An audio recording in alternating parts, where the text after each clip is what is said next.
Bitcoin has only ever done this 5 times in its full history, and statistically speaking, it has been rather interesting, as we'll go over today. Also, a few other statistical setups that we have been slowly going over since the last, I believe, like 2 weeks now. But things are moving slow like molasses right now. However, as we'll be looking at, it does seem that October, November, and December probably going to be a nice explosion of volatility, as we have witnessed one of the lowest periods of volatility pretty much ever in Bitcoin's history here, which does imply that, long term, probably going to be seeing, something relatively explosive. Anyways, other than that, I want to welcome you back to the Krown Crypto channel. It's a nice little Monday or Tuesday morning over here, and got the cough, man. I got the fucking cough. Who knows what happened? Anyways, let's just get right into it, starting off with the heavy-hitting content of the day, and that would be, of course, the title, or in reference to the title, which is, this has only happened 5 times in Bitcoin's history. What is that? It is green Septembers. Now, this is obviously not counting the current iteration where Bitcoin has seen a green September right here, obviously, ever so slightly, but that typically is kind of what the going rate is for September. Basically, it's not really too many Septembers that go, moon mode or anything like that. In fact, if they are going to be green, they're going to be pretty, relatively muted. Anyways, now, if we go over the past 5 Septembers in Bitcoin's history that were green, what followed afterwards for Q4 of that year? Well, in all cases, as you can see, Q4 following a green September did close, with some pretty significant upside. In fact, I would even go as far to say that, or it's not that I would go as far to say, but it is a literal fact that 3 out of those 5 times, all months, October, November, and December of the 4th quarter were green as well. Now, I need to give a major shout out to Tweety in the Discord for the general idea for this analysis. I do want to take it one step further as well. We're going to be looking at statistics, obviously, that go alongside that. And with that in mind, we just, hey, where did they go? Oh, they're on my other pane over here. All right, my bad. I thought that they disappeared, but no, they are not. All right, they're nice and prepared over here. And as you can see, it's only happened 5 times, and the 5 times that it did happen, were relatively earlier years within Bitcoin's history, 2016, 2015, 2013, 2012, and 2011. Anyways, what's very interesting about this is that there is a wide variety in terms of the percentage gain that we have seen from, October open to December close. In some cases, we've seen, over 400% moves. That's happened twice. In a couple of cases, we saw, 60 to 80% moves right here. And in one case, a little bit less interesting in 2012, just under 10%, or just under 9.5%, I should say. 5 iterations isn't a whole hell of a lot. Whoops, that doesn't belong right there. Just kind of copy and pasted my prior analysis. But ultimately, in this case, if we were to calculate an average return, again, keep it in mind that there's some there is some wide variety in results here. It would be 193% and spot 15. Whoops, right there. So in this case, would I be going off of something like this? Am I suggesting that Bitcoin's going to go basically like 3x off the what's called October open? Personally speaking, I think that's rather unlikely. I think it's incredibly unlikely. I do think that if Bitcoin's going to have, or going to kind of follow it within those footsteps, we probably get something more reasonable to what we did see in 2015 and 2016.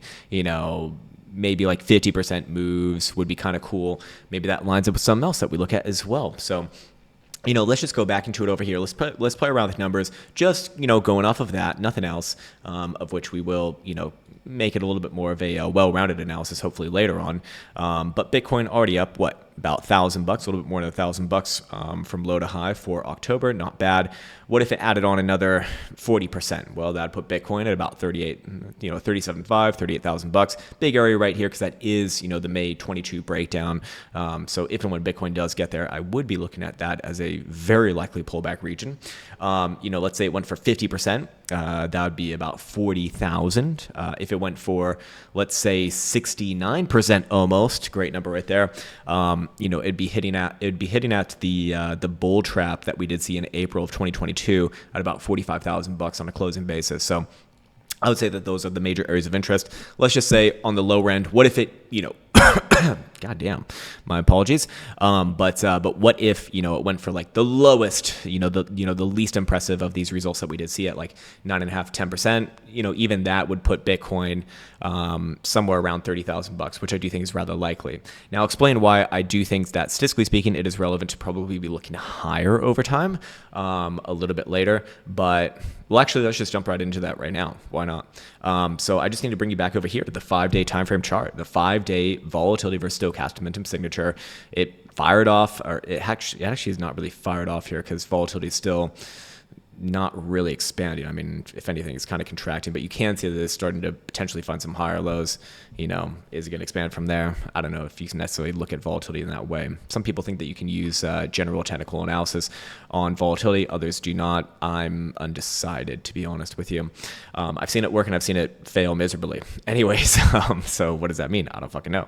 Anyways, in this case right here, we can see a couple things of interest. One, the 5-day stochastic oscillator has crossed the upside. We called that out in middle of September, saying that, hey, Bitcoin's probably put in a low here. Then, as you can see, this is something that I've actually never seen before, at least on this time frame, where there is a double green dot representing the DMI giving a positive sign. Now, we have seen double dots relatively close to each other, but not like this before. Not like this before. I mean, I'm talking about like this stuff over here, which was... Yeah, I'm just not the same. I mean, you can see how close these ones are. The stochastic oscillator is still in the same upright posturing that it was for the first for the first signal right here as it is on the second one. So that is a unique feature. What do we make of that? I don't know. I don't have any prior historical analysis to go off of. I would generally think it's probably good. That would just be intuitive response, but I don't have anything to be going off of that with. What I do have to be going off of this with is that, one, we are going to see a closure tonight, and the stochastic oscillator will continue to the upside direction as long as Bitcoin's closing above 25,550, which looking good for now. Looking good for now. By the way, also even trading above the August highs, not just September highs, but the August highs as well. And then there was one last thing, but it's totally flipped my mind right now. And what is it? Oh man, this one's gonna drive me fucking crazy if I don't remember it. Oh god. Oh yeah, that's it right there. Ha, it's right in front of my face. We do see some hidden bullish divergence between this low in June and this low. Now I would say that this one's confirmed in September, October.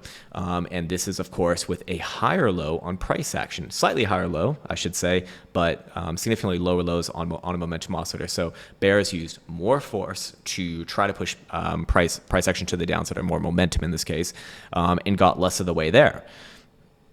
That is a divergence by definition. Now, I'm not a humongous fan of stochastic divergence.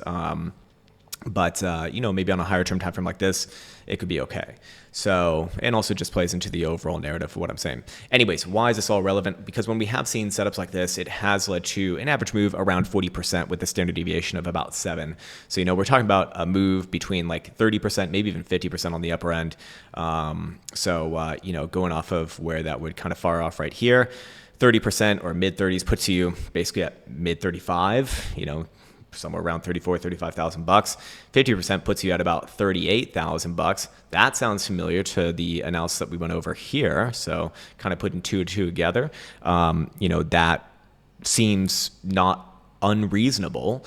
And we also have the average amount of days that this one takes as well, which is just over a month. So this would really just be relevant for, October and maybe a little bit of November. That isn't to say that November and December could see continuation from there. Obviously, I'd want to see things kind of like cool off and, maybe plot another setup, maybe on a different time frame. But you can see that things, generally speaking, it could go higher, and it wouldn't be like statistically irrelevant. It would be like reasonable in a lot of cases. Obviously, this comes with an invalidation. Now we very obviously have one at 25.5, in the higher term time frame. So far so good. And just reminder as well. This also did come on the back of the hash ribbons indicator signal as well. Funny how that works out, man. Very funny how that works out. Anyways, yeah, so now we can go into, let me just get my notes back over here. Okay, yeah, we got that. All right, sweet. Let's go back over here. Let's look at the 4-hour HPDR ranges. Again, we looked at an early range breakout over here on Thursday of September. Thursday, the 28th of September. And now we're just seeing follow through on top of that.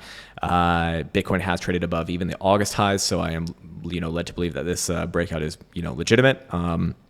Currently, I'd say that the breakout is legitimate on the lower term timeframes as long as Bitcoin is above 27,300 or so, or 350, whatever that is. Until then, probably looking sideways and up. With lower term timeframes, at some point having a correction, I suspect. But I do want to come back to this one as well, the weekly time frame. I did it again, bastard. The weekly time frame for spot and CME has now crossed the upside on stochastic momentum. This one going to be remaining with the upside momentum as long as Bitcoin's above 26,130 now. Coming alongside of a fresh green dot here as well with actually, if we look at stochastic volatility represented by this this metric right here, this is either the lowest or the second lowest below what we did see in 2016 before Bitcoin. Well, holy shit. That was when Bitcoin went all the way from like fucking 400 to, well, Anyways, yeah, I think that's going to do it for today's video. I hope that was in some way helpful. Just a bunch of stats thrown in front of your fucking face, which is good. And you can make sense of it in whatever way that you want. Other than that, I want to wish you the best as always. Take care, much love, and see you hopefully Tuesday.